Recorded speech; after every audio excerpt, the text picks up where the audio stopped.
जो देश एक बड़ा मूवमेंट बनाना चाहती है, उसको लेकर बीजेपी इस मूवमेंट पे ज़्यादा ध्यान नहीं दे रही और ज़्यादा कानून व्यवस्था लाचार है, इस तरह का आपका क्या कहना है? देखिए,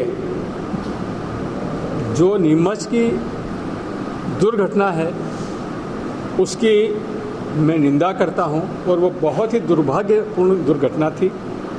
परंतु जैसे ही दुर्घटना संज्ञान में आई, तत्काल आरोपियों को जेल में बंद कर दिया, उनके घर जमींदोज कर दिए, उनके घर उजाड़ दिए और जो पीड़ित परिवार था उसको जो सहायता है वो सहायता दे दी गई है। इसके अलावा पूरा प्रयास ये रहेगा कि जो आरोपी हैं वो फांसी के फंदे तक जाए, ये हमारी सरकार व्यवस्था कर रही है।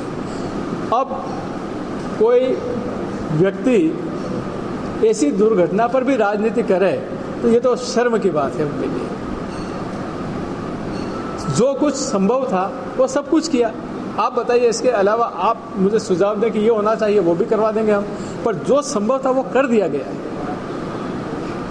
कांग्रेस एक आदिवासी जन आशीर्वाद यात्रा निकालने जाए वो बढ़वानी, उसको लेकर के आगे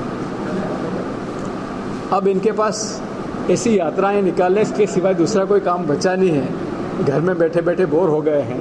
मैं आपको ये बताना चाहता हूँ कि पूरे कोरोना काल में एक भी कांग्रेस से कहीं जनता की सेवा करते हुए दिखाया था, आप मुझे बताइए। कांतिलाल जी ने कोई जनता की सेवा की हो, जनता के बीच में आके सेवा की हो, तो आप मुझे बताइए।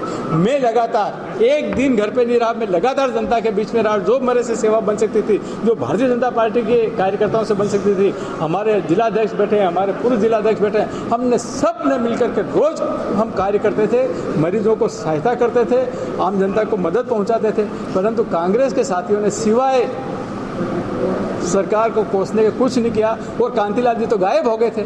कांतिलाल जी थे कहाँ कोरोना काल में? वो तो पता नहीं कौन से घर में छुप के बैठे हुए थे। मुझे लोगों ने ये भी बताया कि साहब उन्होंने तो गेट भी बंद कर लिया और ताला भी लगा दिया, वो तो किसी से मिल नहीं रहे। और ये सच भी है कि वो महीने भर से गायब रहे। कहाँ आए? यहाँ पे जब हमारी आपदा प्रबंधन की बैठक थी जिसके वो सदस्य हैं, कभी आए नहीं। और आते थे पूछते कि साहब ये पैसा ज़्यादा खर्च हो गया, ये क्या हो गया, ये पैसा खा लिया, वो पैसा खा लिया। इस तरह की बिना जानकारी के वो बोलते थे। वो तो सिर्फ उन्होंने जो प्रेस कॉन्फ्रेंस ली थी उसमें उनका भी कोई दोष नहीं है। वो हमारे मित्र हैं कांग्रेस के जिलाध्यक्ष निर्मल मेहता, वो जो लिख के दे देते हैं वो उतना पढ़ लेते हैं और पढ़ते भी नहीं बनता उनको। वो लिख के भी दे देते, सही बात तो पढ़ते नहीं बनता उनसे। ये तो उनकी प्रेस कॉन्फ्रेंस लेने की स्थिति है।